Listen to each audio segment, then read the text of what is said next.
Hi, LogDog321 here for VacBin.com, and today I'm here with a viewer question. So, if you guys have any questions, then feel free to send them in and I'll make a video to help you guys out. So today we're going to be talking about robot vacuums. So let me read this letter that was sent to me. Hello, I was researching robot vacuums and I randomly came across your channel. I live in the USA. I'm looking to get my parents a robot vacuum for Christmas 2013, but I know next to nothing about them. Budget-wise, I'm limiting myself to about $400. Also, we live in a 3,000 square foot Rambler with a second story addition. No basement or attic, but this would primarily be used on the first floor. I don't have a brand name in mind, but I do have some questions about performance, features, and what I should look for in a good robot vacuum. And then attached to that are about 10 questions. So before I get into the questions, let's give a little overview for those people who are new to the robot vacuums.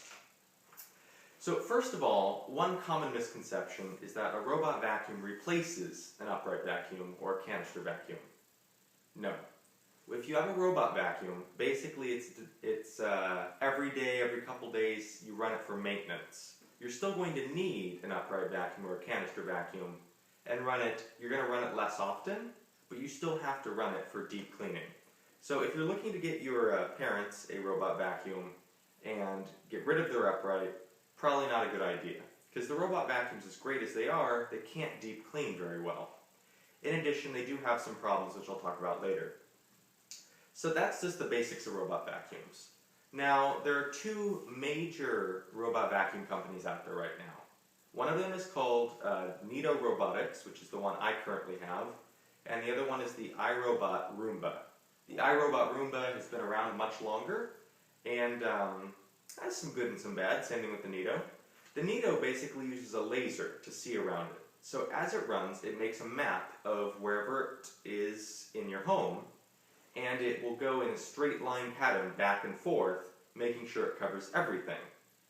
The Roomba, on the other hand, the best way to describe it is a random number generator. Every time it hits something, it uses its bumper.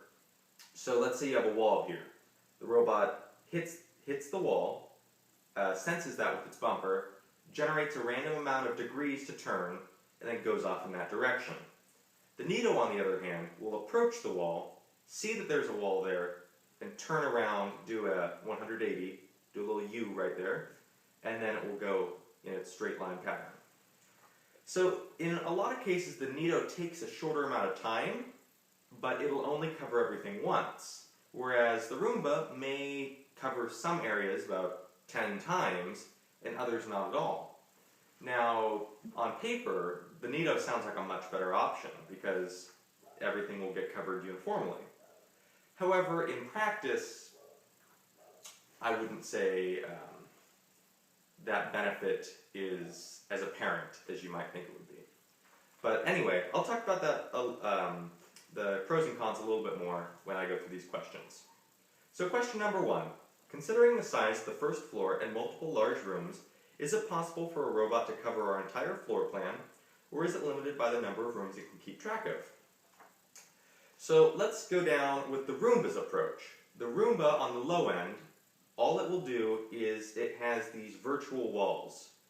Basically, the size of my tea mug right here, and it shoots out an invisible beam. This invisible beam the robot won't go past. So you use that to block off a doorway. The higher end has those same virtual walls, but they also have a lighthouse functionality. What that will do is it will tell the Roomba, okay, clean in here for 35 minutes, and then it will go over to the next room, and to the next room if you have an even higher end Roomba. So with the Roombas, it will do a maximum of 3 rooms. However, the battery can die, so it won't go back to where it left off. The Neato, on the other hand, it comes with magnetic tape. Think of a tape measure type tape, thin, not super big, that you lay out across your floor, and that acts as a wall. The robot won't go past it. So what the Neato will do, though, is it will see every single doorway that you don't have magnetic tape on, count that as a room. So it will do one room, then it will go to the next room it sees, go clean that room, and it will keep going on room by room. Now the thing that's cool about the Neato is when its battery's low, it'll turn off the brush, the vacuum, all the cleaning parts, and it uses its map to drive back the most efficient route to its base, where it will recharge for about an hour and a half, and then it will go back exactly where it left off and continue cleaning. So that's a very, and it will do that up to 3 times. So you start it, it'll clean until the battery's dead, go back, recharge, go out for a second mission where it will keep cleaning, and then if the battery dies again, it'll go back, charge up one last time, go finish cleaning as much as it can, and then it will quit cleaning, go back to its base, and turn off. So, your first floor, it should be able to cover with the Neato. Maybe, maybe not. Of course, you'll have to see based on where you position it, because where you position the dock in your house has a huge effect on the way it cleans. That is something that's just going to take some trial and error to figure out. Number 2, our family room is a few feet lower than the rest of the house, and there are a few steps. I know that most robots have sensors that detect steps and will avoid them. But what I want to know is, if I pick the robot up and bring it down the stairs, will it get confused by the change in location? Can therefore I only use it on the main level of the house? Basically, with both the Neato and the Roomba, after they stop a cleaning mission, as it's called, so after they're in their off state, the home screen, when they're not cleaning, they remember nothing. When you turn them on, in the case of the Neato, it starts making a map. In the case of the Roomba, there are internal counters that it decrements and things of that nature to, I don't want to say figure out where it is, but figure out how much longer it should clean. So no, it won't get confused unless you move it while it's turned on, while it's actually cleaning. So long as the brushes are still moving and things are, active in its cleaning, then it will get confused. But if you wait till it's done cleaning, or you wait till it's ready to start cleaning, and you move it, then you're going to be completely fine. Next question. Does the speed of the vacuuming process change depending on if it is on wood floors or carpet?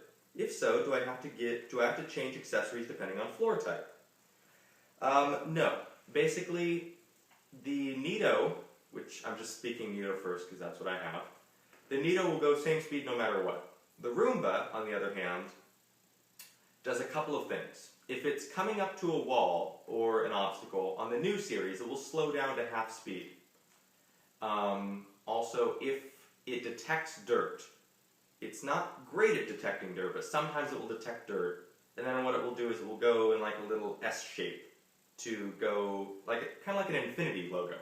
It'll go, or an infinity symbol, so it will go like that.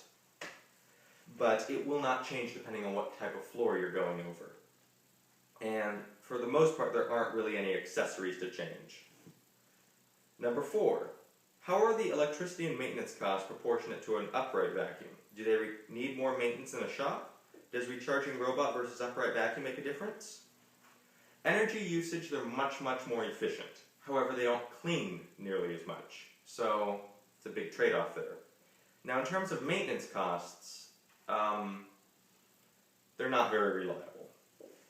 The Roombas, at least in the beginning, they have improved this a little bit with the later 5 series, which are out right now, the 6 series and the 7 series. So most of the ones right now are a little bit more reliable, but expect to have problems with them. They're not set it and forget it, and you do need to clean the brush out every 2 to 3 times you run it. Otherwise, it will, they have a problem in which hair will get into the gearbox and literally melt the gears. And I know this because it's happened to me twice. So they'll cover it under warranty. They'll ship you a new, it's called a cleaning head module. It's the brushes and the gearbox and everything. And you have to take off the bottom and put the new, it takes about 30 minutes to change. But maintenance, you can't change most of the parts yourself unless they send you the parts. So you can't take it into a shop. You have to do it yourself and expect a lot of breakdowns with these. The Neatos, the early ones had a lot of what are called RPS errors, where the little laser will get stuck. Since then they fixed that. but they're going to need a lot of maintenance. So with the Roombas, you're going to be cleaning the brushes every time or two if you want good performance. With the Neatos, you're going to be taking compressed air and a Q-tip and cleaning out the laser turret about every 3 months. And you're going to be cleaning the brush out every 3 to 4 times. It's very easy to clean the Neato brush though, so that's a positive. And with the Neato, there's one more thing you need to watch out for. The Neato, you have to replace the batteries about every 8 months. That's what they recommend, and they can get expensive. So check the battery cost, because you will have to replace those every 8 months. Let's see, the next question, question 5. Obviously, the catch bin for a robot vacuum is significantly smaller than an upright, but does more frequent vacuuming mean less debris that will be collected per session than with an upright, or is it the case of the suction power of the robot that it won't pull up hard, pick up as much? Basically, you are going to get less because it's running much more frequently, so it's not as much dirt on the carpet and hard floors. But in addition, it doesn't have very much suction power. The Neato has much more suction power than the Roomba does, so it cleans much more efficiently, it can pick more up, but it still is no replacement for an upright vacuum.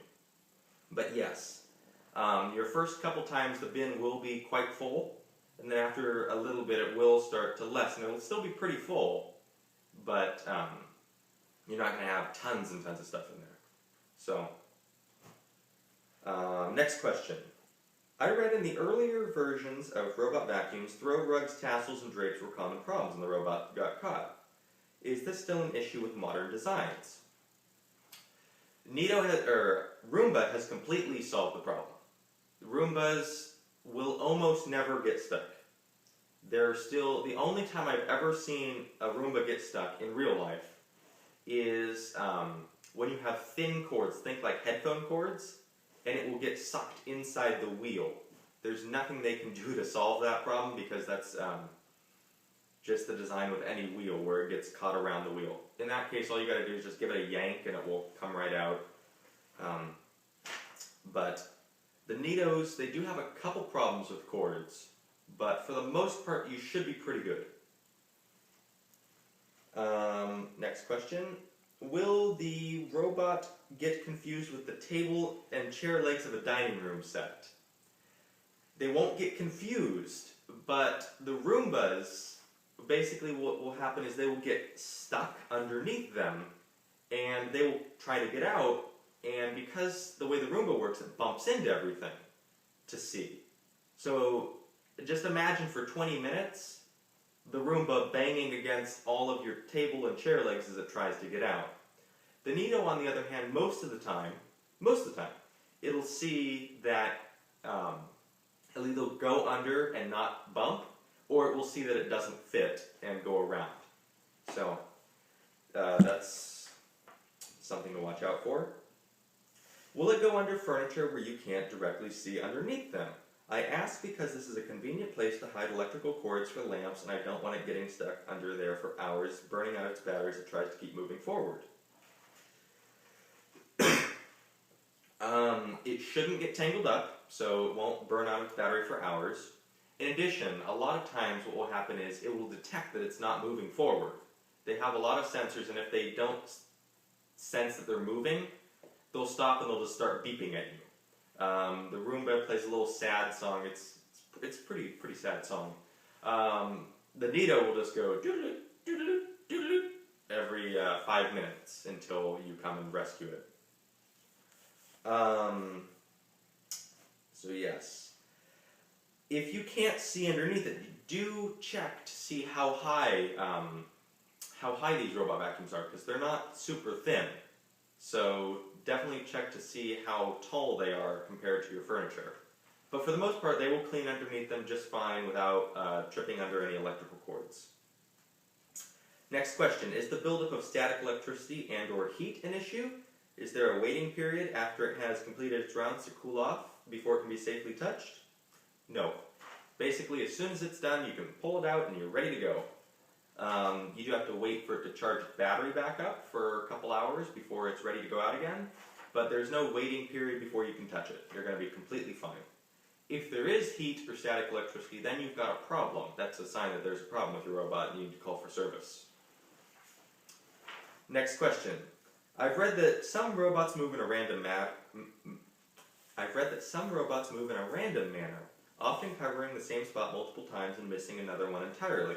The robot does not memorize the room's layout from session to session and reacts entirely based on what it bumps into. While others move in an ordered lane type pattern, I'd imagine that the ordered lane type pattern would be most efficient. But if that's so, why is the random pattern still used today? Is one more effective than the other? That's a really tough question because it depends on your room and the kind of messes that are in it. So, like I said, the Neato and the Roomba's the random type. It will just bump into things and keep on going randomly. The Neato plans everything out, goes in straight lines.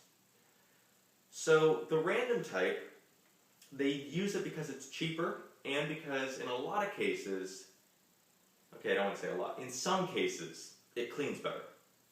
So the random type gets the areas like the large open areas in the center of your room, or centers of the room and large open areas. It cleans that much better. Whereas the ordered rows and lanes, whatever you wish to call it, that will clean the hard to reach, the weird corners. It'll clean that much better. So they both have their pros and cons. If you have a large open room, then the random is probably going to be a little bit better for you. Same thing, whereas if you have a lot of messes where get it going over at one time probably won't get it all up, the random, and therefore the Roomba is probably going to be better. But if you have a complex floor plan or a complex room layout, or you have light messes that are spread out, then the lane, the Neato style will be much better.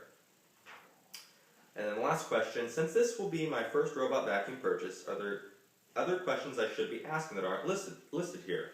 Performance, reliability, durability, accessories, and features. Thanks for taking the time to read this and respond. Performance, in my tests and in real life, the Neato performs a little bit better for me.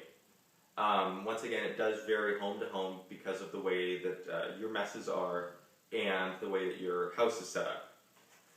Durability, we're going to be perfectly fine. They're designed to get scratched up. So if you get your brand new shiny robot vacuum and the first time it comes home to dock itself, it's all scratched up, don't worry about it, that's expected.